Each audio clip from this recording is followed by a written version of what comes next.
الرحمن الرحیم یا ایہا الذین آمنوا اتقوا اللہ حق تقاتہ ولا تموتن الا وانتم مسلمون۔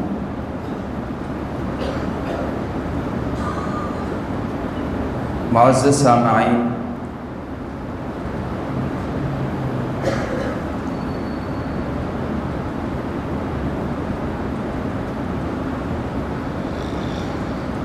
اللہ رب العالمین کا یہ بہت بڑا احسان ہے کہ اس نے ہمیں ایک بار پھر رمضان المبارک کی یہ پررحمت گھڑیاں دیکھنا نصیب فرمائی ہیں۔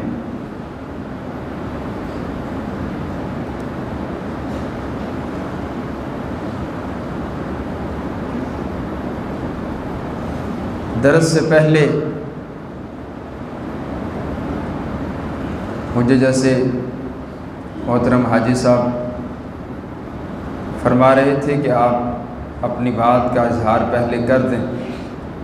آپ کو اس بات کا بخوبی علم ہے کہ 2 سے 3 سال ہو گئے مجھے اللہ کے فضل سے مسلسل شہر کراچی کی خدمت کرتے ہوئے، ساتھیوں کے اصرار پر یہاں پر ایک ادارہ بنایا جائے، دعوت و تبلیغ کا سلسلہ اور تیزی کے ساتھ جاری اور ساری ہو جیسے پہلے مشائخ کی سرپرستی میں چل رہے ہیں، تو ہم نے اس سلسلہ میں ایک 1600 غز پر جگہ اللہ کے فضل و کرم سے اس پر ادارہ بنانا اور مسجد بنانے کا ارادہ کیا ہے۔ تو آپ پہلے تو مجھے امید ہے کہ ایک ساتھی اٹھ کے نہیں جائیں گے انشاءاللہ، درس تک بعد جو 20-25 منٹ ہوگی انشاءاللہ، اور میں اگر لاہور سے آپ کے لیے یہاں حاضر ہوا ہوں تو آپ بھی انشاءاللہ میزبانی کرتے ہوئے موجود رہیں گے۔ تو جو ساتھی اٹھ کر کے بھی جائیں، وہ باہر ہمارے محترم بھائی جن کو آپ سب جانتے ہیں، حسن طارق صاحب، تو میں نے یہی ارادہ فرمایا کہ اپنے شہر لاہور میں نہیں بلکہ اسی شہر کے اندر آپ کے پیسے آپ کے سامنے آپ کے شہر کے اندر لگنے چاہیے اور آپ کے سامنے ہی ادارہ بنے اور وہ آپ کی ہی نسلوں کی وہاں خدمت ہو۔ تو اسی لیے یہیں پر جگہ اور یہیں پر ادارہ بنانے کا ارادہ کیا گیا ہے۔ تو حسن بھائی باہر موجود ہوں گے، تو ساتھی تمام ضرور ان سے مل کر کے آپ پھر جائیے۔ مجھے موضوع دیا گیا ہے اور وہ موضوع بڑا خوبصورت ہے۔ رمضان کا یہ مہینہ قرآن کا مہینہ ہے۔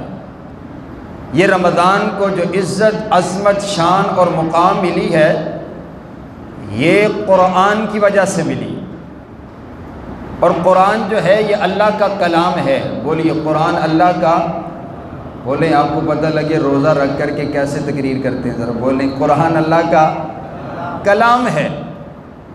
اور علماء نے بڑی خوبصورت بات کہی ہے کہ اگر آپ یہ چاہتے ہیں نا کہ آپ اللہ سے باتیں کریں تو آپ پھر نماز پڑھا کریں، اور اگر آپ یہ چاہتے ہیں کہ اللہ آپ سے گفتگو کریں تو پھر آپ رب کا قرآن پڑھا کریں۔ سبحان اللہ۔ قرآن عظیم کتاب ہے، قرآن لا ریب کتاب ہے، قرآن بے عیب کتاب ہے، قرآن بے مثال کتاب ہے۔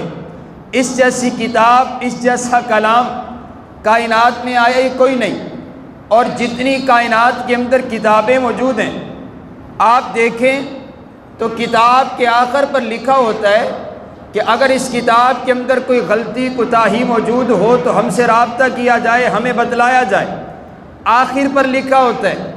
لیکن قرآن پاک کی یہ شان ہے کہ قرآن پاک کی پہلی آیت میں اللہ نے اس بات کا اعلان کر دیا کہ الف لام میم ذالک الکتاب لا ریب فیہ۔ اے میرے بندے، تو قرآن پڑھنے لگا ہے، قرآن پڑھنے کے لیے تو نے وضو کیا ہے، تو قرآن کو سمجھنے لگا ہے، قرآن کی تفسیر پڑھنے لگا ہے، تو سب سے پہلے اس بات کو سمجھ لے کہ جس قرآن کو تو پڑھنے لگا ہے لا ریب فیہ، اس قرآن کے اندر ذرہ برابر بھی شک کوئی نہیں ہے۔ سبحان اللہ۔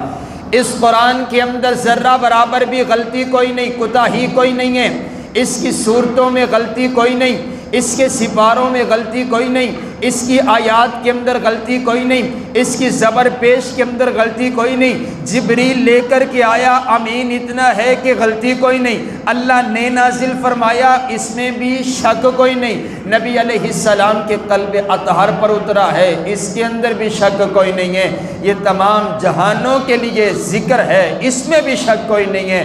جو اس میں شک کرے گا اس کے ایمان میں تو شک ہو سکتا ہے، لیکن قرآن پاک کے اندر شک نہیں، پہلی بات۔ اور دوسری بات، آپ دنیا میں کوئی بھی کتاب پڑھیں تو اس کتاب کے پہلے صفحے کے اوپر قرآن اس کتاب کا تعارف لکھا ہوتا ہے، کتاب کا تعارف موجود ہوتا ہے۔ قرآن پاک کا بھی ایک تعارف ہے، قرآن اپنا تعارف خود کرواتا ہے۔ آئیے قرآن سے اس کا تعارف پوچھتے ہیں، اے قرآن تو بتا ہمیں اپنا تعارف کروا، تجھے لکھنے والا کون، تجھے بھیجنے والا کون، ذرا بتلا تو صحیح نا کہ تیرا نام کیا ہے۔ قرآن جواب دیتا ہے، یاسین والقرآن الحکیم، مجھے قرآن حکیم کہتے ہیں۔ اے قرآن تیرا کام کیا ہے؟ قرآن جواب دیتا ہے، ھدی للمتقین، مجھے متقین کی ہدایت کا سرچشمہ بنا کر کے بھیجا گیا ہے۔ اے قرآن بتا تو صحیح تیرے رہنے کی جگہ کون سی، مکان کون سا؟ قرآن جواب دیتا ہے، فی لوح محفوظ، مجھے لوح محفوظ پر نقش کر دیا گیا ہے۔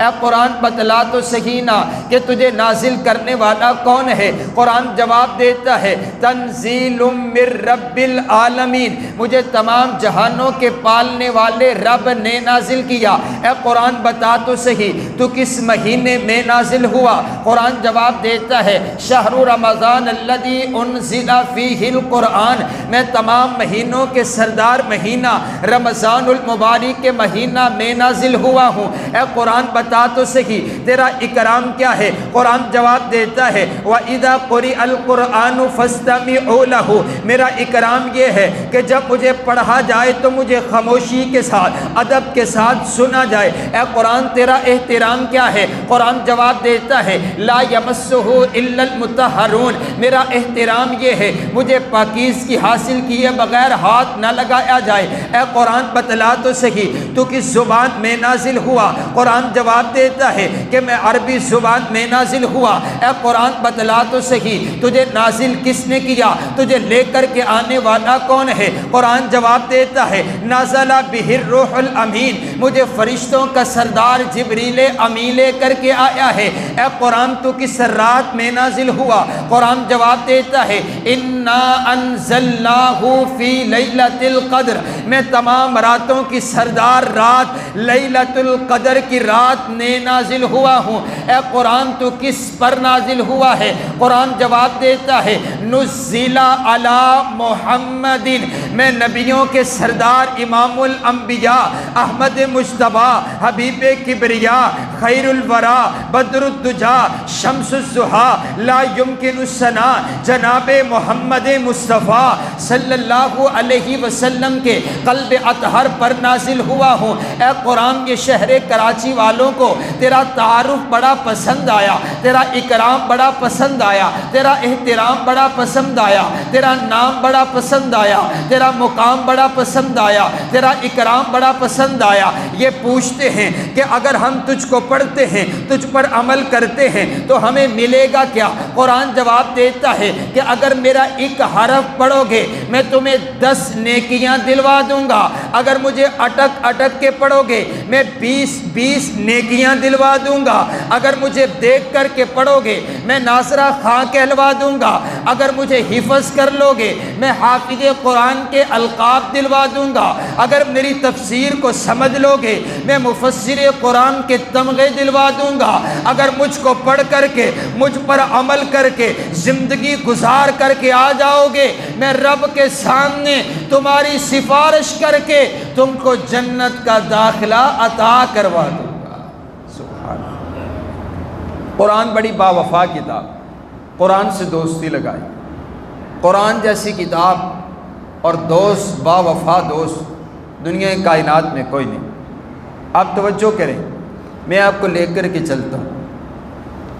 نبی صلی اللہ علیہ وسلم نے ارشاد فرمایا، جب انسان مر جاتا ہے، اس کی آواز تھوڑی سی اونچی ہو جائے تو ذرا میرے لیے آسانی ہوگی۔ جب انسان مر جاتا ہے، دنیا سے چلا جاتا ہے، انسان کو موت آتی ہے، روح کو قبض کر لیا جاتا ہے، اس نے پہنا ہوا بڑا کاٹن کا لباس جس کو اتار دیا جاتا ہے، کفن کا لباس پہنا دیا جاتا ہے، اور اس کو غسل دے کر کے چارپائی پر لٹا کر کے جنازہ پڑھ کر کے اس کو قبرستان میں لے جایا جاتا ہے اور قبر کے اندر منو مٹی کے نیچے دبا دیا جاتا ہے۔ اب جب یہ قبر کے اندر پہنچ جاتا ہے، اس کی قبر کو بنا دیا جاتا ہے، سارے لوگ واپس آ جاتے ہیں۔ اب یہ قبر کے اندر اکیلا پڑا ہوا باپ ہے تو اپنے بیٹے سے یہی آخری سلام کرتا ہے کہ بیٹا مجھے تجھ سے بڑا پیار ہے، لیکن میں تیرے ساتھ تیری قبر میں نہیں آ سکتا، تیرا اور میرا ساتھ یہی تلق ہے، آگے تو جانے تیرے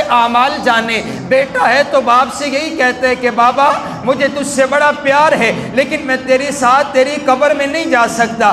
اب یہ قبر کے اندر لیٹا ہوا موجود ہے، آگے ہیں سوال کرنے والے، آ کر کے سوال کرتے ہیں، کھڑے ہوئیے، بڑی آپ نے زندگی گزاری، عیش و آرام کی، بڑا روپے پیسہ آپ نے کمایا اور بڑے عیش و آرام، نیند میں، سکون میں، آرام کے اندر زندگی گزاری ہے۔ اب آئیے بتائیے، آپ کا امتحان شروع ہوتا ہے، بتائیے من ربو کا، من نبیو کا، ما دینو کا، تمہارا رب کون سا ہے، تمہارا نبی کون سا ہے، کس دین پر عمل کر کے آئے ہو۔ آپ علیہ السلام نے ارشاد فرمایا، یہ انسان جو ساری زندگی بغاوت کے اندر گزار کر کے آیا، ساری زندگی شیطان کے کہنے پر چل کر کے آیا، جس نے مسجد کا دروازہ نہیں پھیلانگا، جس نے اپنے رب سے توبہ نہیں کی ہے، جو اپنے آنسو اپنے توبہ پر بہا کر کے نہیں آیا، جو اپنے رب کو راضی کر کے نہیں آیا، اسے پتہ ہی کوئی نہیں ہے میرا رب کون ہے، تو یہ جواب دے گا ہا لا ادری، اے میں نہیں جانتا میرا رب کون ہے،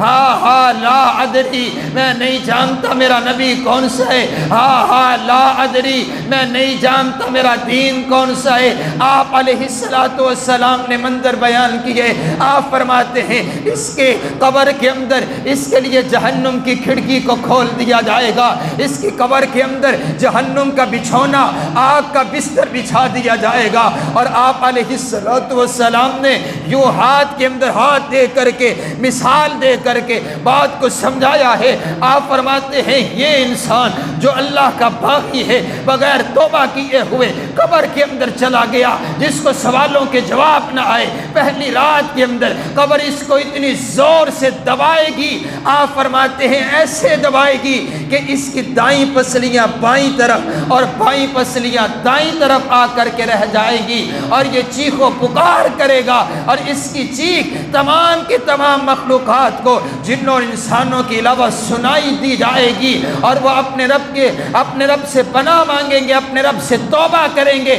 انسانوں کو، جنوں کو اس وجہ سے اس کی چیخ و پکار نہیں سنائی دیتی ہے۔ آپ علیہ السلام نے ارشاد فرمایا کہ جو قبر کے حالات اللہ نے مجھے بتائے ہیں، اگر وہ میں حقیقت آپ کے سامنے کھول کر کے رکھ دوں تو مجھے ڈر ہے کہ تم اپنے مردوں کو قبرستان میں دفنانا چھوڑ دو۔ یہ منکر ہے، یہ اپنے رب کا باغی ہے، جن کو ان سوالوں کے جواب نہیں آئیں گے۔ لیکن آؤ نا، میں آپ کی ملاقات کرواتا ہوں اس خوش نصیب انسان سے جس نے رمضان المبارک کی گھڑیاں پائی ہیں، جس نے قرآن کی تلاوتیں کی ہیں، جس نے تراویح کے اندر قرآن کو پڑھا، جس نے تراویح کے اندر قرآن کو سنا، جو تہجد کی نماز میں قرآن کو پڑھتا رہا، جس نے قرآن کے مطابق اپنی زندگی کو گزار دیا، جس نے اپنی اولاد کو قرآن پڑھایا، جس کا اوڑھنا اور بچھونا قرآن پاک تھا، جس نے قرآن کو پیٹھ نہیں میری، جس نے قرآن کو سینے سے لگایا، ساری زندگی قرآن پر عمل کر کے آ گیا۔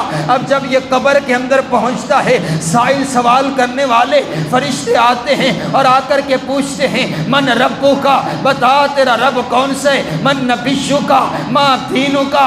یہ اپنے ان سوالوں کا جواب دیتا ہے، سارے سوالوں کا جواب دیتا ہے، تو پھر فرشتہ اس سے پوچھتا ہے کہ تم نے اس امتحان امتحان کی تیاری کہاں سے کی ہے؟ تجھے کہاں سے پتہ چلا کہ من ربو کا، من نبیو کا، ما دینو کا معنی اور مطلب کیا ہے، ان سوالوں کے جواب کیا ہے؟ تو یہاں قبر کے اندر پڑا ہوا بول کر کے ان کو جواب دے گا کہ میں نے ان سوالوں کے جوابوں کی تیاری رب کے قرآن سے کی ہے، میں قرآن پڑھتا رہا۔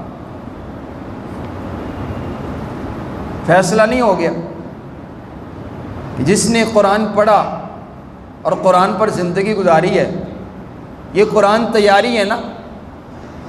آج کا انسان سائنسدان ایک مشینری بناتا ہے تو ساتھ ایک کتابچہ لکھتا ہے کہ اگر اس مشین کو اس کتاب کے مطابق صحیح طریقہ سے چلایا جائے گا تو یہ مشین اچھے طریقے سے چلے گی۔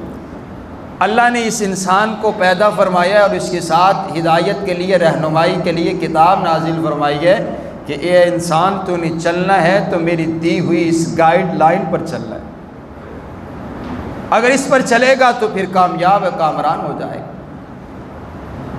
حضرات گرامی قدر، صرف یہیں پر بس نہیں، آئیے حشر کے میدان میں نفسا نفسی کا عالم ہے۔ یفر المرء من اخی و امہ و ابی، اس وقت ماں اپنے بچے کو پھینک کر کے کہے گی اے اللہ بس مجھے بچا لے۔ باپ کہے گا چاہے اے اللہ میرا سارا خاندان جہنم میں پھینک دے، اے اللہ بس مجھے بچا لے۔ ہر انسان اپنے بارے میں سوچے گا، نفسا نفسی کا عالم ہوگا، کوئی کسی کو ایک نیکی دینے کے لیے تیار نہیں ہوگا۔ سورج 1 میل کی مسافت پر ہوگا، ہر انسان اپنے گناہوں کے برابر پسینے کے اندر شرابور ہوگا۔ نبی علیہ السلام نے حشر کے میدان کا نقشہ بیان کرتے ہوئے فرمایا اے عائشہ، حشر کے میدان کے اندر انسان بھی ننگے ہوں گے اور عورتیں بھی ننگی ہوں گی، ان کے جسم پر کوئی لباس نہیں ہوگا۔ میری اماں جان عرض کرتی ہیں اے اللہ کے پاک پیغمبر، ہائے حیا، کوئی کسی کو اس وقت دیکھے گا نہیں، کسی کی طرف نظر اٹھائے گا نہیں، کسی کی طرف نظر جائے گی نہیں۔ آپ علیہ السلام فرماتے ہیں عائشہ آپ کیسی بات کرتی ہیں، اس وقت تو ایسا عالم ہوگا ہر انسان اپنے بارے میں سوچے گا، کوئی کسی کی طرف نگاہ اٹھا کر کے نہیں دیکھے گا، ہر انسان اپنے بارے میں سوچے گا، باپ بیٹے کے کام نہیں آئے گا، بیٹا باپ کے کام نہیں آئے گا، ماں اپنی اولاد کے کام نہیں آئے گی، بلکہ تمام کے تمام انبیاء کرام بھی رب نفسی رب نفسی رب نفسی کی صدائیں لگا رہے ہوں گے۔ ہر انسان اپنے بارے میں سوچے گا، لیکن آپ علیہ السلام فرماتے ہیں ایک انسان گناہگار ہے، ایک انسان خطا کار ہے، اپنے نامہ اعمال کو دیکھ کر کے شرمندہ اور پشیمان ہے، سوچ رہا ہے اب میرا کیا بنے گا، میرا تو یہاں پر کوئی کام آنے والا بھی نہیں ہے۔ آپ فرماتے ہیں اسی اثناء کے اندر جاء القرآن، یہ قرآن آ جائے گا، ایک تشبیہ اختیار کر کے اس کے پاس آئے گا اور آ کر کے اس سے کہے گا او میرے بھائی میں تیرا ساتھ دوں گا، میں تیرے ساتھ کھڑا ہوں، میں تیرا ساتھ دوں گا۔ تو یہ پوچھے گا ارے یہاں پر تو کوئی میرے ساتھ کھڑے ہونے کے لیے تیار نہیں ہے، میرا باپ بھی مجھے چھوڑ گیا، میری ماں بھی مجھے چھوڑ گئی ہے، تو کون ہے جو میرا ساتھ دینے کے لیے تیار ہے؟ تو یہ کہے گا انا القرآن، میں وہ قرآن ہوں جس کے ساتھ تو نے وفا کی دنیا کے اندر، تو مجھ کو پڑھتا رہا، مجھ پر عمل کرتا رہا، مجھ کو سنتا رہا، مجھ کو سناتا رہا، مجھ پر عمل کر کے زندگی گزارتا رہا۔ آپ علیہ السلام فرماتے ہیں یہ قرآن اس بندے کو لے کر کے رب کی عدالت میں چلا جائے گا، کائنات کے پروردگار کے سامنے سفارش کرے گا اے اللہ میں تیرا کلام سفارش کرتا ہوں، اپنے اس بندے کو معاف کر دے، تیرا یہ وہ بندہ ہے جو مجھے راتوں کو اٹھ کر کے پڑھتا رہا، مجھے تراویح کے اندر پڑھتا اور سنتا رہا، اس نے میرے مطابق اپنی زندگی گزاری ہے، اے اللہ اپنے اس بندے کو معاف کر دے۔ آپ علیہ السلام فرماتے ہیں الصیام والقرآن یشفعان، یہ روزہ اور یہ قرآن رب کے سامنے سفارش کریں گے اور اللہ اس قرآن کی سفارش کو قبول کر کے اپنے اس گناہگار بندے کو معاف کر کے جنت کا داخلہ عطا فرما دے گا۔ روزہ اور قرآن ان دونوں کے ساتھ دوستی لگائیے۔ حضرات گرامی قدر، آج یہ رمضان کی گھڑیاں گزر رہی ہیں اور معلوم نہیں کہ پچھلے رمضان آپ جانتے ہیں کہ کچھ ہمارے عزیز و اقربا ہمارے پاس موجود تھے، آج وہ نظر نہیں آتے۔ آئندہ جب رمضان ہو تو پتہ کوئی نہیں میں اور آپ ہوں گے کہ نہیں ہوں گے؟ میں اور آپ موجود ہوں گے کہ نہیں ہوں گے؟ آئیے، ابھی وقت ہے، ابھی لمحہ ہے، ابھی لحظہ ہے، ابھی وقت موجود ہے، ابھی اپنے رب سے توبہ کیجئے، ابھی قرآن سے یاری لگائیے، ابھی اپنے گناہوں سے توبہ کیجئے۔ بڑا ہی بدقسمت ہے وہ انسان جس کو رمضان المبارک کا مہینہ ملا اور اس مہینے کو پا لینے کے بعد وہ اپنے رب سے توبہ نہ کر سکا، اپنے رب کو منا نہ سکا، اپنے رب کو راضی نہ کر سکا، اپنے رب کے سامنے آنسو نہ بہا سکا۔ آئیے حضرات گرامی قدر دیکھیے نا، مجھے یاد آئے حضرت عبداللہ دستری رحمہ اللہ تعالی، حدیث کے بہت بڑے امام ہیں، استاد ہیں، اپنے شاگردوں کے درمیان آ کر کے بیٹھے تو زاروں قطار رونے لگ جاتے ہیں، آنکھوں میں آنسو آنے لگ جاتے ہیں۔ شاگرد پوچھتے ہیں استاد جی آپ کیوں روتے ہیں، رونے کی وجہ کیا ہے؟ آپ فرماتے ہیں شاگردو آپ کو پتہ ہے آج میری عمر 60 برس کی ہو چکی ہے، آج میں 60 سال کا ہو چکا ہوں۔ شاگرد کہنے لگے استاد جی بھلا رونے والی کون سی بات ہے، آپ کی 60 برس کی عمر ہو چکی ہے، بھلا یہ بھی کوئی رونے والی بات ہے؟ تو آپ فرماتے ہیں آج میں نے اپنی زندگی کا حساب لگایا ہے، میں نے اس دنیا کے اندر 60 برس کی زندگی گزاری ہے، 60 برس کی زندگی کے اندر آج میرے 21,000 دن بنتے ہیں، اور یہ میں سوچ رہا تھا عبداللہ 21,000 دن تو نے دنیا میں گزارے ہیں، اگر ایک دن میں تو نے ایک بھی گناہ کیا ہو تو تیرے 21,000 گناہ بنتے ہیں۔ اپنے پروردگار کو کس کس گناہ کا جواب دے گا؟ نوجوان ساتھی میرے سامنے موجود ہیں، آنکھوں میں آنسو ہیں، دل تڑپ رہا ہے۔ میں آپ کے سامنے ایک درد دل رکھنا چاہتا ہوں، آج آپ اور میں بھی تو اپنی زندگی کا حساب لگائیے۔ اپنے بینک بیلنس کا حساب ہم نے لگایا، ہم نے اپنی جائیداد کا حساب لگایا، ہم نے اپنے روپے پیسے کا حساب لگایا۔ ارے بابا اپنے گناہوں کا بھی تو حساب لگائیے نا، کوئی رجسٹر اپنے گناہوں کا بھی تو بنائیے نا، کوئی کھاتا اپنے گناہوں کا بھی تو سجائیے نا، کوئی تنہائی میں بیٹھ کر کے اپنے گناہوں کو بھی اپنے سامنے لے کر کے آئیے نا کہ آج میں نے 20 سال کا عرصہ گزارے، 20 سال کے عرصہ میں میں نے کون کون سے گناہ کیے، 40 سال کے عرصہ میں نے کون کون سی اللہ کی بغاوتیں کر دی ہے، 80 سال کی عمر میں میرے بال سفید ہو چکے ہیں اور میں نے کتنے گناہ کیے اور کتنے گناہوں پر رب سے توبہ کی ہے۔ میں تو کہتا ہوں یارو صدیاں گزر چکی، ہم اپنے رب کے سامنے روئے نہیں ہیں، صدیاں گزر گئی ہم نے اپنے رب کے سامنے توبہ نہیں کی ہے، ہم اپنے رب کے سامنے آنسو بہائے کوئی نہیں ہے۔ حالانکہ آپ نے سن رکھا ہے، آپ علیہ السلام کی 4 احادیث پڑھتا ہوں، آپ علیہ السلام نے ارشاد فرمایا جو انسان اپنے گناہوں پر روتا ہے، اللہ کے خوف سے روتا ہے، آنسو بہاتا ہے، اس کے آنسو کا قطرہ اس کے رخساروں تلک آ جاتا ہے، اللہ اس کے سارے گناہ معاف کر دیتا ہے۔ اگر رخساروں تلک قطرہ نہیں آتا، آنکھ کے اندر قطرہ بن جاتا ہے، اللہ پھر بھی معاف کر دیتا ہے۔ اگر قطرہ نہیں بنتا، مکھی کے سر کے برابر پانی نکل آتا ہے، اللہ پھر بھی معاف کر دیتا ہے۔ کوئی لوگ بڑے سخت دل ہوتے ہیں جن کو رونا ہی نہیں آتا، آپ فرماتے ہیں وہ اللہ کے خوف سے رونے والی شکل بنا لے، اللہ اس شکل کو دیکھ کر کے ہی ان کو معاف کر دیتا ہے۔ میں تو کہتا ہوں ہمیں تو وہ شکل بنانی بھی نہیں آتی، ہماری راتیں گناہوں کی دلدل میں دھنسی ہوئی ہیں۔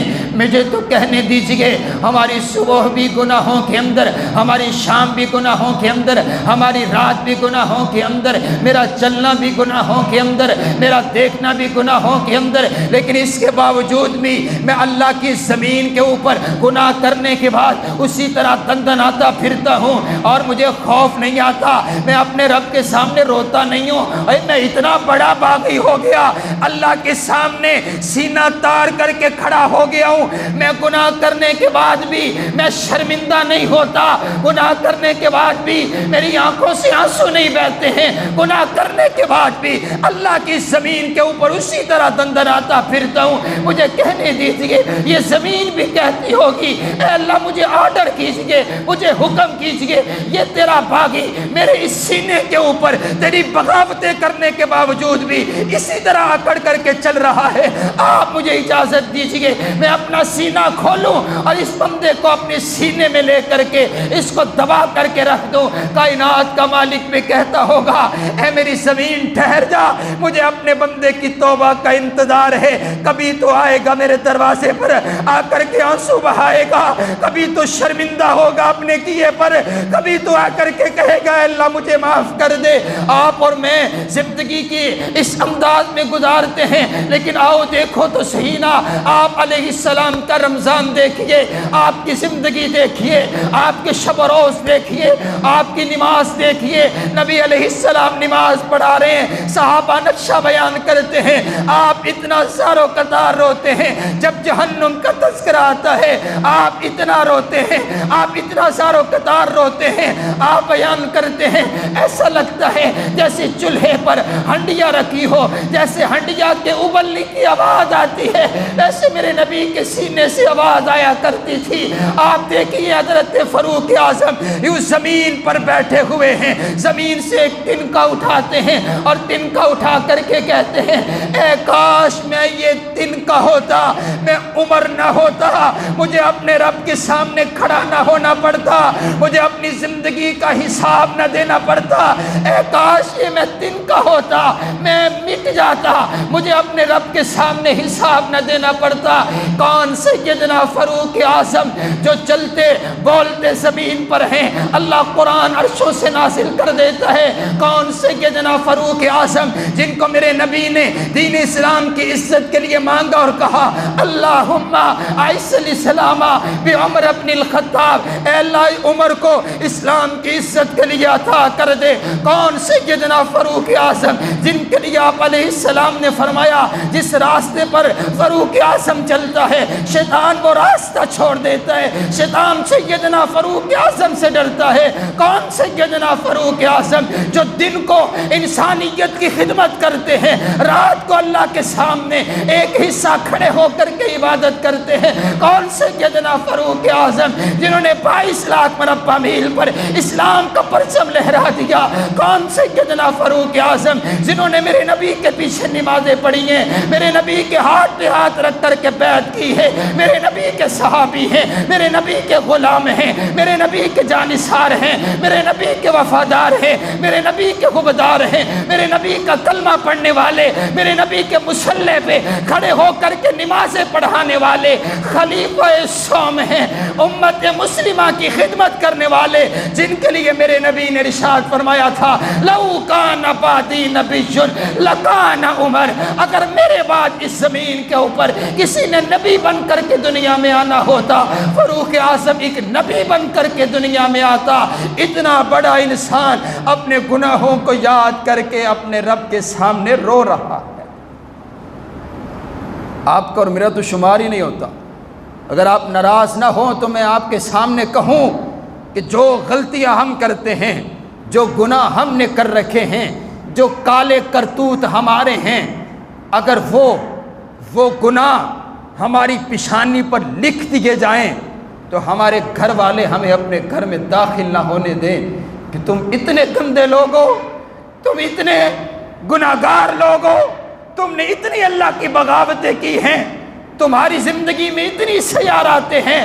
ارے بابا، رات کے اندھیرے کے اندر دروازے کو بند کر کے، لاک لگا کر کے، لائٹوں کو بند کر کے گناہ کرنے والے اور یہ سوچنے والے کہ یہاں پر مجھے کوئی نہیں دیکھ رہا ہے، ہاں یہ موبائل اور یہ یوٹیوب استعمال کرنے والے میرے نوجوان بھائیوں، رات کی تاریکی میں لیپ ٹاپ پر گندی ویڈیوز دیکھنے والوں، اور جب تمہارا کوئی اپنا آ جاتا ہے، ماں اور باپ سامنے آتے ہیں تو فوری اس کو بند کر دیتے ہو، فوری موبائل کی اس ویب سائٹ کو کلوز کر دیتے ہو۔ ارے تمہیں ماں سے تو حیا آتی ہے، اپنے والد سے تو حیا آتی ہے، تو ہر وقت ہر لمحہ ہر لحظہ تمہیں دیکھ رہا ہے، اس پروردگار سے تمہیں حیا ہی نہیں آتی گئی ہے، ماننا یہ ہوا کہ ہم باغی ہو گئے ہیں، ماننا یہ ہوا کہ ہم نے اپنے رب کے سامنے بغاوت کا اعلان کر دیا ہے کہ تو دیکھتا ہے تو دیکھتا رہے، ہم تو گناہ اسی طرح کریں گے۔ ہمارے نامہ اعمال میں ایک ایک لمحہ،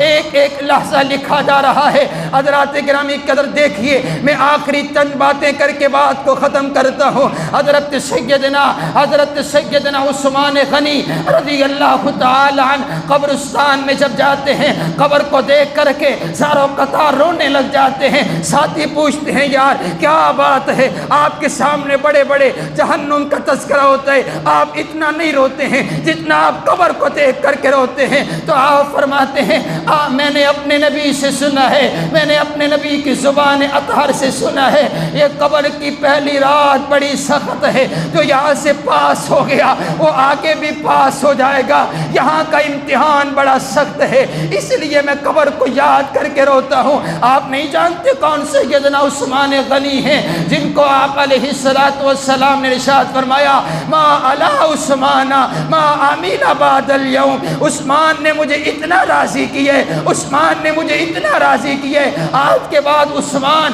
کوئی نیکی نہ بھی کرے عثمان پھر بھی جنتی ہے۔ یہ کس موقع پر آپ علیہ السلام نے ارشاد فرمایا؟ میرے نبی نے چمدے کا اعلان فرمایا۔ آپ فرماتے ہیں من جہز جیش الاسرتی فلہ الجنہ، آج جو جہاد کے لیے چندہ لے کر کے آئے، آج جو دین کے لیے چندہ لے کر کے آئے، اس کے لیے جنت کا ٹکٹ ہے، اس کے لیے جنت کا سرٹیفکیٹ ہے، اس کے لیے جنت کا اعلان ہے۔ حضرت عثمان غنی اٹھے، عرض کرتے اللہ کے نبی میں عثمان 100 اونٹ سامان کا لدا لدایا آپ کی خدمت میں پیش کرتا ہوں۔ آپ فرماتے عثمان سامان اور چاہیے، عرض کرتے اللہ کے نبی 200 اونٹ حساب لگائیے۔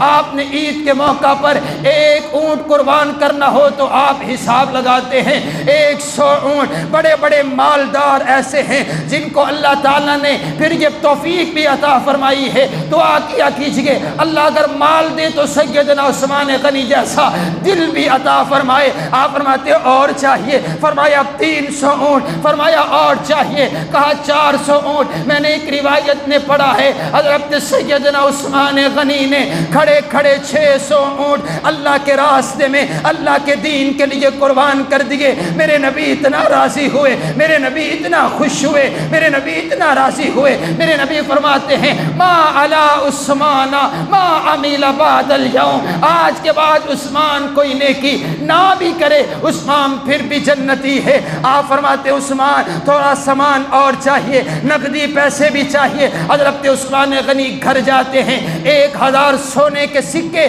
اپنی جھولی میں لیے اور آ کر کے نبی علیہ السلام کی جھولی میں انڈیل دیے۔ آپ بیٹھے ہوئے، روایات میں آتا ہے آپ اپنے کبھی دائیں ہاتھ سے یوں سکوں کو اچھالتے ہیں، کبھی بائیں ہاتھ سے سکوں کو اچھالتے ہیں، نگاہ آسمان کی طرف اٹھا کر کے کہا اللہم اللہم اللہم ارض عثمان، اے اللہ عثمان نے مجھے راضی کر دیا ہے، تو بھی عثمان سے راضی ہو جا، اے اللہ تو بھی عثمان سے راضی ہو جا۔ پھر میرے نبی نے جملہ تبدیل کرتے ہوئے ارشاد فرمایا ما ذر عثمان ما عمل بعد اليوم، آج کے بعد عثمان نے مجھے اتنا راضی کیا ہے کہ اگر عثمان سے کوئی چھوٹی موٹی غلطی ہو بھی جائے عثمان پھر بھی جنتی ہے۔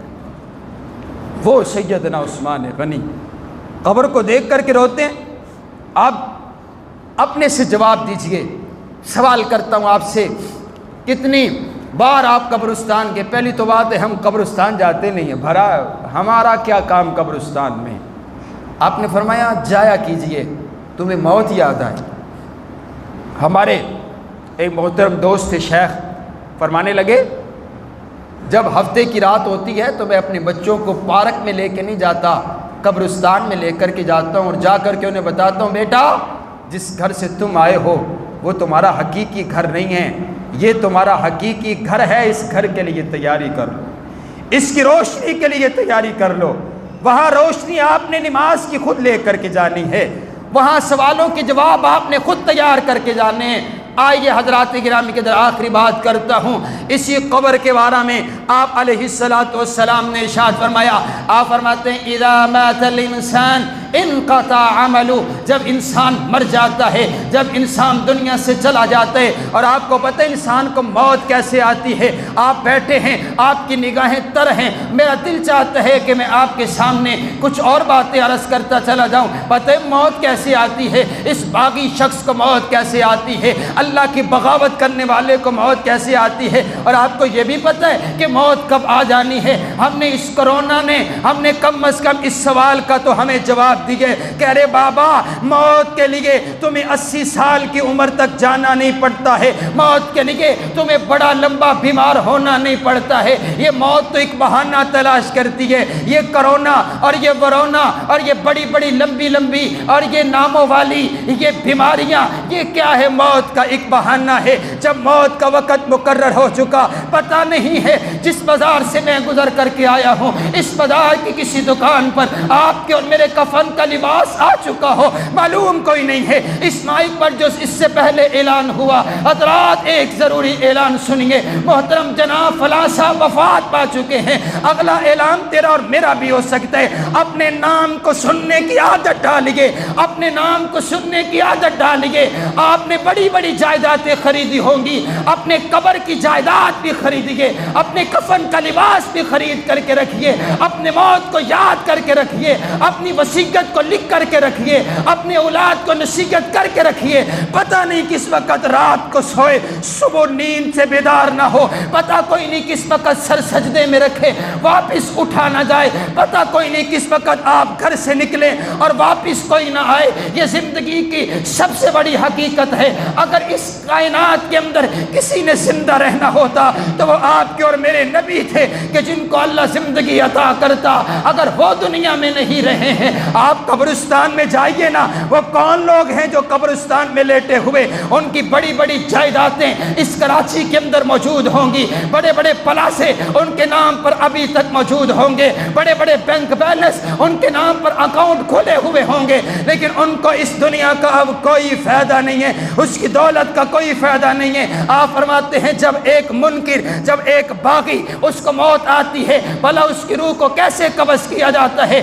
آپ علیہ السلام نے منظر بیان کیے۔ آپ فرماتے ہیں جیسے ایک دھاری دھار، ایک ریشمی دھاری دھار کپڑا ایک جھاڑی، کانٹے دار جھاڑی پر یوں لپیٹ دیا جائے اور اس کو بعد میں کھینچا جائے، جیسے اس کپڑے کا ایک ایک ذرہ ذرہ الگ ہو جاتا ہے، ویسے اس باغی، اس گناہگار، اس اللہ کی بغاوت میں زندگی گزارنے والے شخص کو جب موت آتی ہے، اس کے انگ انگ کو اتنی تکلیف پہنچتی ہے کہ جیسے ایک کپڑا پھٹ جاتا ہے، ویسے اس کے جسم کا انگ انگ سے ایسے روح کو نکالا جاتا ہے اور اس کو پھر لے کر کے جایا جاتا ہے، بدبودار کپڑے کے اندر اس کی روح کو ڈالا جاتا ہے اور اس کو لے کر کے جایا جاتا ہے۔ حضرات گرامی قدر، دوسری طرف وہ خوش نصیب انسان جو اللہ کو راضی کر کے دنیا سے چلا گیا، ارے بابا ایسے بھی تو بات سنا کیجئے نا، اپنی موت کا بھی تو سوال کیا کیجئے نا،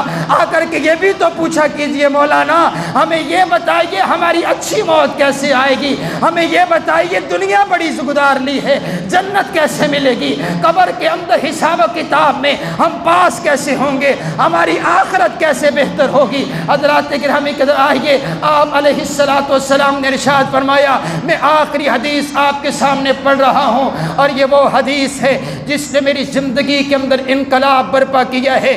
آج اگر اس نوجوانی کے عالم کے اندر اس جوانی کے عالم میں سینکڑوں میل کا سفر کرتا ہوں اللہ کی توفیق کے ساتھ، اللہ کی توحید کی دعوت کے لیے، تو اس توحید، اس حدیث کے پیش نظر اس حدیث نے میری زندگی کے اندر ایک نکھار پیدا کیا ہے۔ آپ مجھے یہ بتائیے نا، ہم ایسا کوئی عمل نہیں کر کے جا سکتے ہیں کہ جو ہم اپنے رب کے سامنے پیش کریں اور یہ کہیں کہ اللہ میں یہ کر کے آیا ہوں، مجھے جنت عطا کر دے۔ پتہ کوئی نہیں ہے، پتہ ہی کوئی نہیں ہے۔ دعا کیا کیجئے اللہ آخری وقت ہمارا بہتر فرمائے۔ بڑے بڑے گناہ کے دلدل میں پھنسے ہوئے گناہ کر رہے ہوتے اور موت آ جاتی ہے، دعا کیا کیجئے سر سجدے میں ہو اور اللہ اپنے پاس بلا لے، سبحان ربی الاعلیٰ کی زبان پر صدائے ہوں، اللہ اپنے پاس بلا لے، لا الہ الا اللہ زبان پر جاری ہو، اللہ اپنے پاس بلا لے، کہیں ایسا نہ ہو شیطان کے پیچھے لگتے ہوئے، اور میرے بھائی نوجوان کہیں ایسا نہ ہو اس گناہ کے عالم میں موت کا فرشتہ آئے اور روح کو قبض کر کے لے کر کے چلا جائے۔ اس گناہ کی حالت میں اپنے رب کے سامنے ہم کیسے کھڑے ہوں گے، اپنے رب کو کیسے جواب دیں گے؟ آئیے اس حدیث کو اپنی زندگی کا اور نہ بچھونا بھی بنا لیجئے۔ یہ حدیث میں آپ کے سامنے پڑھنے لگا ہوں، اگر ابھی تک کوئی میری بات نہیں سمجھا اس حدیث کو غور سے سمجھیے گا۔ آپ علیہ السلام نے ارشاد فرمایا اذا مات الانسان انقطع عملہ، جب انسان مر جاتا ہے، دنیا سے چلا جاتا ہے، اس کی زندگی سے اس کے تمام معاملات کٹ جاتے ہیں، بینک بیلنس دنیا میں رہ گیا، قبر میں اس کا کوئی فائدہ نہیں ہے، اس کی دولت زمین موجود ہے، قبر میں اس کا کوئی فائدہ نہیں ہے، یہاں بڑی بڑی بلڈنگیں موجود ہے، قبر میں اس کی 2 گز زمین کی بلڈنگ ہے بس، وہاں کوئی اور کچھ ساتھ لے کر کے نہیں جائے گا۔ آپ علیہ السلام نے فرمایا لیکن 3 راستے ایسے ہیں جو دنیا سے قبر تلک پہنچتے ہیں، جو 3 راستے، 3 بینک ایسے ہیں، 3 راستے ایسے ہیں۔ پہلا راستہ سنیے، آپ فرماتے ہیں او علم ينتفع به، جب بندہ قبر میں پڑا ہوا ہے، اب تو جزا اور سزا کا وقت ہے، اب بندہ نیکی نہیں کر سکتا، اب بندے کو یہاں پر کوئی مہلت نہیں دی جائے گی۔ آپ فرماتے ہیں اس وقت اگر ایک انسان نے اپنی زندگی کے اندر کسی کو علم سکھا دیا ہوگا، کسی کو قرآن پڑھا دیا ہوگا، کسی کو حدیث پڑھا دی ہوگی، کسی کو نماز سکھا دی ہوگی، جب تک وہ قرآن اور حدیث پڑھتا رہے گا اس کو قبر کے اندر اس کا اجر و ثواب ملتا رہے گا۔ یہ حصہ میں آیا ہے، یہ قراء کے حصہ میں آئی ہے نیکی، یہ علماء کے حصہ میں آئی ہے نیکی، یہ دعوت دین دینے والے کے حصہ میں آئی ہے نیکی۔ میں بھی تو اسی لیے گھر سے دور نکلا ہوا ہوں نا، ربا پتہ کوئی نہیں ہے ہم کس حال میں دنیا سے چلے جائیں، اے اللہ خیر و عافیت کا معاملہ فرما۔ لیکن مجھے بڑا پرسکون ہوتا ہے کہ جب مجھے ایسے نوجوان ملتے ہیں کہ فاروقی صاحب ہم نے آپ کی تقریر سن کر کے نماز شروع کر دی ہے، ہم نے آپ کا بیان سن کر کے ہم نے گناہ چھوڑ دیے ہیں، ہم نے توبہ کر لی ہے، پھر ہاتھ اٹھا کر کے کہتا ہوں اے اللہ کوئی اور نیکی نہیں، اسی نیکی کو قبول کر لے۔ حضرات گرامی کی طرف دین کی دعوت دیجئے،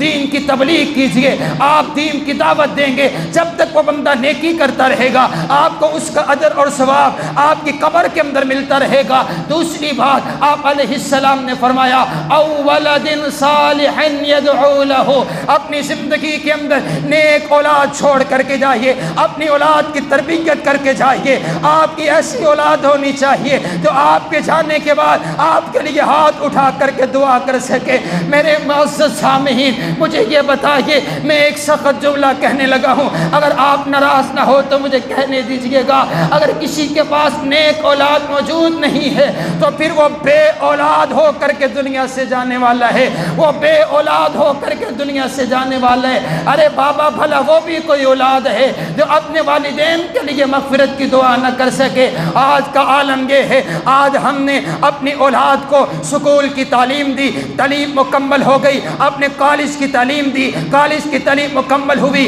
ہم نے یونیورسٹی کی تعلیم دی، تعلیم مکمل ہو گئی، ہم نے اس کو باہر دوسرے ملک میں بھیج دیا ڈاکٹر بننے کے لیے، انجینئر بننے کے لیے، اپنی ساری دولت لگا دی ہے۔ یہاں سے پھر باپ فون کرتا ہے بیٹا میں نے اپنی ساری دولت تیری پڑھائی پر خرچ کر دی ہے، آجا اب میں بیمار ہو چکا ہوں، میرا آ کر کے پتہ لے لے، مجھے آ کر کے آخری بار اپنا چہرہ دکھا دے۔ وہ کہتے بابا میں نہیں آ سکتا، یہاں پر ٹکٹ بہت محنت ہے، یہاں پر محنت کرنا پڑتی ہے، یہاں پر رہنا پڑتا ہے، یہاں کی تعلیم بڑی اہم ہے، میں نہیں آ سکتا۔ پھر اس کو فون جاتا ہے وہ جو تیرا باپ ساری زندگی تجھ پر خرچ کرتا رہا وہ موت کی نیند سو چکا ہے، آجا آ کر کے اپنے باپ کا جنازہ پڑھ لے، اپنے باپ کا آخری بات دیدار کر لے۔ اب وہ آیا روتا ہوا، آنسو بہاتا ہوا، جنازے کی صف کے اندر کھڑا ہوا، آنسو بہا رہا ہے، اور اپنے ساتھ والے بھائی سے پوچھتا ہے ارے میرے بھائی مجھے یہ بتانا، یہ جنازہ تو میرے باپ کا ہے، میں نے اپنے باپ کے جنازے پر دعائیں کون سی پڑھنی ہیں؟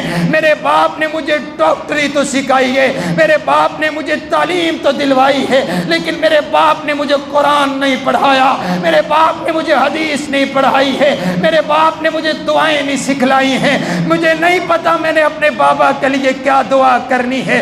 ارے بھائی میں یہ نہیں کہتا آپ ڈاکٹر نہ بنیے، ڈاکٹر بنیے، لیکن پہلے اچھے مسلمان بنیے۔ پہلے آپ کا تعلق قرآن سے ہونا چاہیے، آپ کا تعلق مسجد سے ہونا چاہیے۔ آئیے حضرات گرامی قدر، میں دوسرا منظر بھی نہ بیان کروں، جس اولاد کو آپ نے تعلیم دلوائی، آپ نے قرآن کا قاری بنا دیا، آپ نے حدیث کا عالم بنا دیا، آپ نے دین کا مبلغ بنا دیا، رب کعبہ کی قسم ہے والد دنیا سے چلا جائے، دنیا کائنات کا کوئی مفتی، کوئی عالم، کوئی شیخ اس درد سے دعا نہیں کر سکتا جس درد سے ایک بیٹا اپنے باپ کے لیے دعا کرے گا۔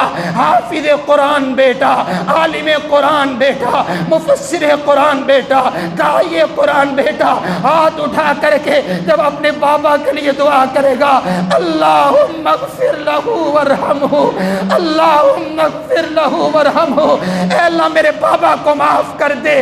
میں تجھے سلوٹ کرنا چاہتا ہوں، اگر کسی کے پاس ایسی اولاد ہے فاروقی اس کو سلام کرتا ہے، آپ نے زندگی گزارنے کا حق ادا کر دیا، جائیے دنیا سے بڑی خوشی سے رخصت ہو جائیے۔ آپ کے جانے کے بعد آپ کے لیے ہاتھ اٹھا کر کے دعا کرنے والے رب ارحمہما کما ربیانی صغیرا پڑھنے والی اولاد موجود ہے۔ اگر ایسا نہیں ہے تو پھر آپ بے اولاد ہو کر کے مرنے والے ہیں۔ آئیے حضرات گرامی قدر، اگر ایسا بھی نہیں ہے تو پھر تیسری اور آخری بات، تیسرا عمل ضرور کیجئے۔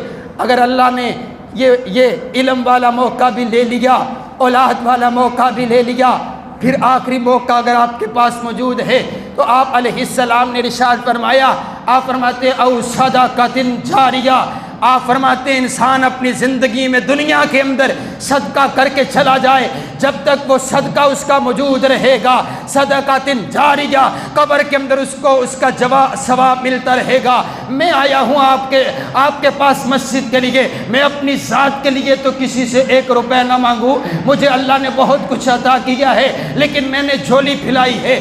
آپ سے مانگنا نبی علیہ السلام کی سنت ہے، مسجد کے لیے اعلان کرنا۔ میں آپ سے کہتا ہوں آپ لگائیے مسجد کے لیے اینٹ لگائیے، ایک مصلی مسجد کے لیے بنا کر کے چلے جائیے، جب تک اس مصلی پر نماز پڑھی جاتی رہے گی آپ کو بھی اس کا اجر و ثواب ملتا رہے گا، آپ کے والدین کو بھی اجر و ثواب ملتا رہے گا۔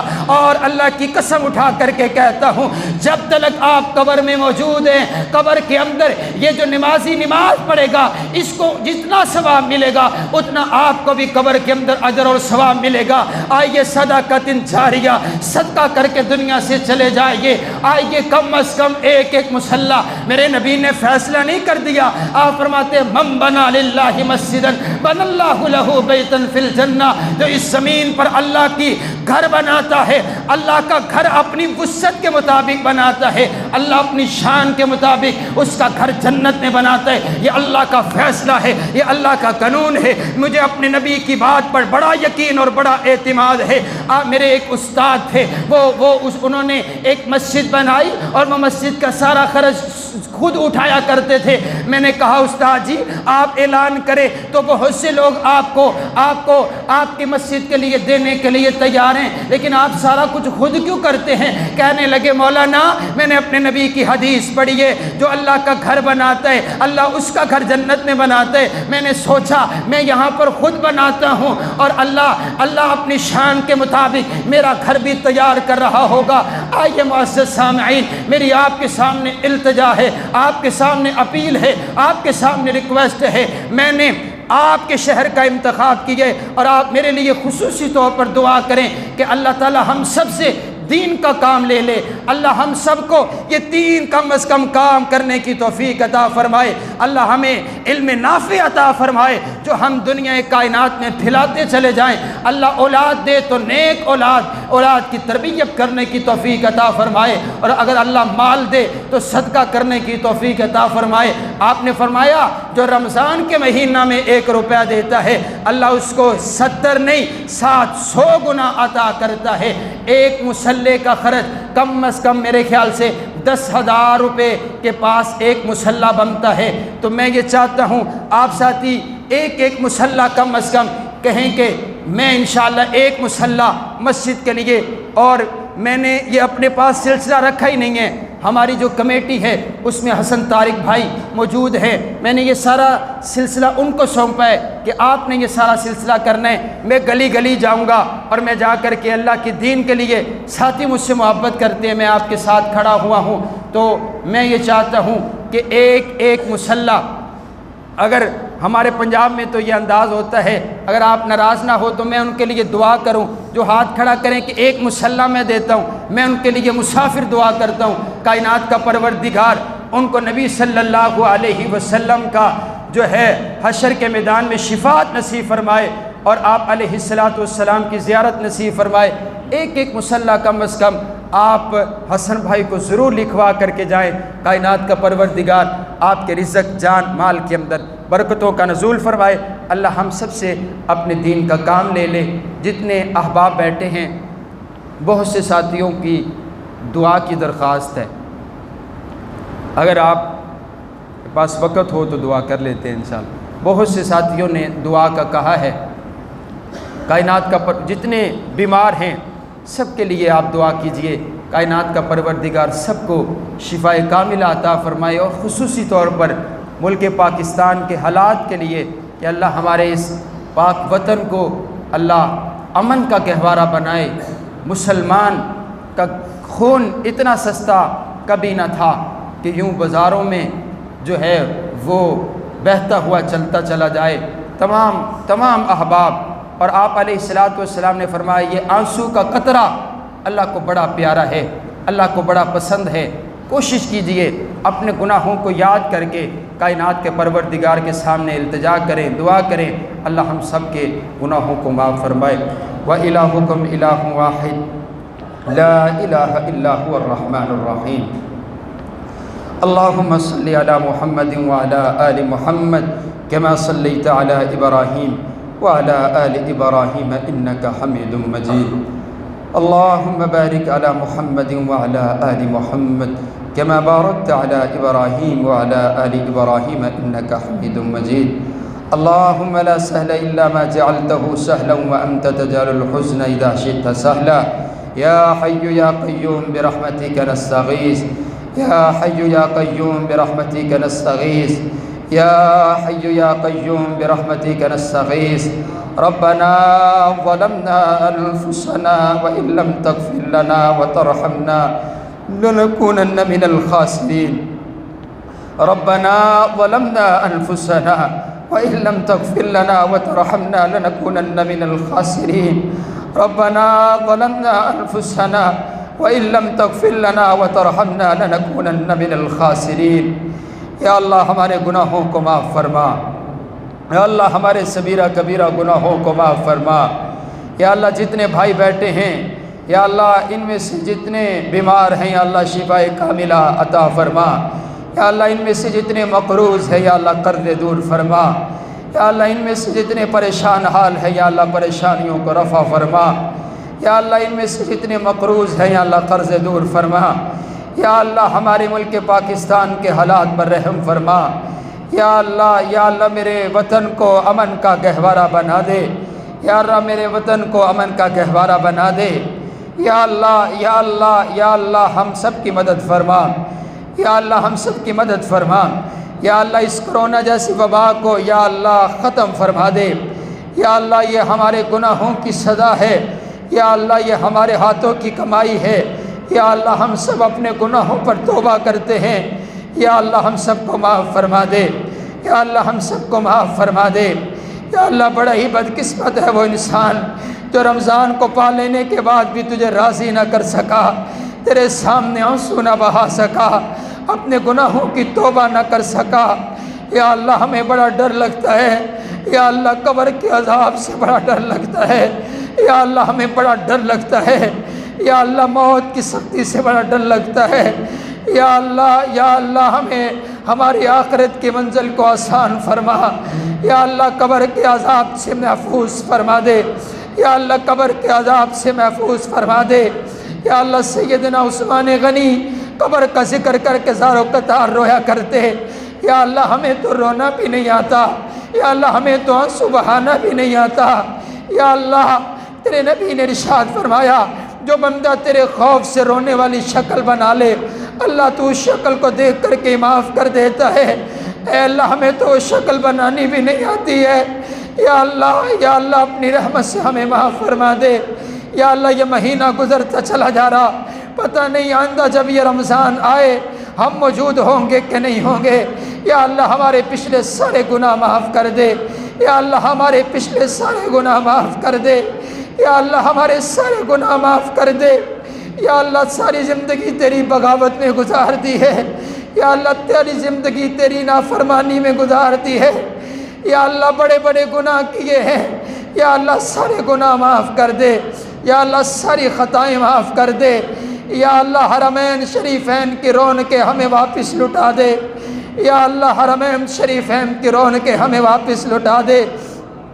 یا اللہ تیرے نبی نے ارشاد فرمایا جو سفید بالوں والا بوڑھا اللہ کے سامنے ہاتھ اٹھا کر کے اللہ سے دعا کرتا ہے، اللہ کہتا ہے مجھے سفید بالوں والے بزرگ کو خالی لٹاتے ہوئے حیا آتی ہے۔ یا اللہ دیکھنا یہ میرے بزرگ ہاتھ اٹھا کر کے آنسو بہا کر کے تجھ سے معافی مانگ رہے ہیں، یا اللہ ہم سب کو معاف کر دے، یا اللہ ہم سب کو معاف کر دے، یا اللہ ہم سب کی خطائیں معاف کر دے۔ یا اللہ جتنے آباء موجود ہیں ان کے دلوں میں جو جو نیک خواہشات ہیں یا اللہ سب کو پورا فرما، یا اللہ سب کو پورا فرما، یا اللہ سب کی غیبی مدد فرما۔ یا اللہ جو بھائی جس انداز میں جس پریشانی میں پھنسا ہوا ہے یا اللہ اس کی پریشانی کو رفع فرما۔ یا اللہ ہمیں 5 وقت کا نمازی بنا، یا اللہ اس مسجد کو رہتی دنیا تک آباد فرما۔ یا اللہ جو میرے بزرگ یا اللہ اس کو آباد کرنے میں حصہ لے رہے ہیں اور لیتے رہے ہیں، جنہوں نے اس مسجد کے لیے مارے کھائی ہیں، یا اللہ ان سب کو اس کا اجر عظیم عطا فرما۔ یا اللہ میرے شیخ، یا اللہ میرے محترم شیخ ابراہیم بٹی صاحب کو صحت و عافیت والی ایمان والی لمبی زندگی عطا فرما۔ یا اللہ میرے شیخ کا سایہ ہمارے اوپر تا دیر قائم و دائم فرما۔ یا اللہ ہمیں ان کی عزت، ان کا اکرام احترام کرنے کی توفیق عطا فرما۔ یا اللہ میرے شیخ عبداللہ ناصر رحمانی حفظہ اللہ تعالیٰ بیمار ہیں، یا اللہ ان کو بھی شفائے کاملہ عطا فرما۔ یا اللہ وہ ہمارے اوپر تیرا بہت بڑا انعام ہے، یا اللہ ان کو صحت و عافیت والی ایمان والی لمبی زندگی عطا فرما۔ یا اللہ ہم سب سے بھی اپنے مشائخ کی طرح ہم سب سے بھی دین کا کام لے لے، یا اللہ دین کا کام لے لے، ہمیں دین کا نوکر بنا لے، یا اللہ ہم سے اپنے دین کی خدمت لے لے۔ یا اللہ میں نے جو التجا رکھی ہے یا اللہ مجھ سے بھی اپنا گھر بنوا لے، یا اللہ میری زندگی کے اندر مجھ سے اپنا گھر بنوا لے۔ جو میرے ساتھی میرے ساتھ کھڑے ہیں اور اس مسجد کا گھر بنانے کے لیے میرے ساتھ میرے بازو بن کر کے کھڑے ہیں، یا اللہ ان کے اس عمل کو قبول فرما۔ یا اللہ جو ساتھی یا اللہ اس مسجد کے لیے تعاون کر کے جائیں گے، یا اللہ ان سب کا تعاون قبول فرما، ان کے رزق جان مال کے اندر برکتوں کا نزول فرما۔ یا اللہ ان کو حلال بے حساب رزق عطا فرما۔ یا اللہ ہم سب کو دین کا خادم اور دین کا نوکر بنا۔ یا اللہ ہم سب کو سعادت کی زندگی اور شہادت کی موت نصیب فرما۔ یا اللہ ہماری دعائیں التجائیں اپنی بارگاہ کے اندر قبول فرما۔ یا اللہ ہم سب کو اس مہینے کی قدر کرنے کی توفیق عطا فرما۔ یا اللہ زیادہ سے زیادہ قرآن پڑھنے کی توفیق عطا فرما۔ یا اللہ اپنے گناہوں پر رونے کی توفیق عطا فرما۔ یا اللہ ہماری دعائیں التجائیں اپنی بارگاہ کے اندر قبول فرما۔ ربنا تقبل منا، ربنا تقبل منا، ربنا تقبل منا انك انت السميع العليم وتب علينا انك انت التواب الرحيم۔